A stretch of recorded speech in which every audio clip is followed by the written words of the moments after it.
ណោចឈឺខ្លោចអោរាអូនណាយវាសនាយើងអត់ក៏ត្រាយពេលនេះ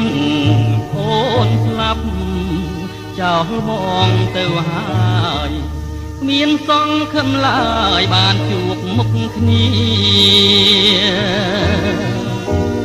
សូមវិញ្ញាណក្ខន្ធអូនបានសោយសុខថ្ងៃនេះទៅមុខបងនៅកំព្រាកម្មកាចចង់រៃតាមមកដំទីឲ្យរងវេទនាកណ្ដាលទ្វីបលោក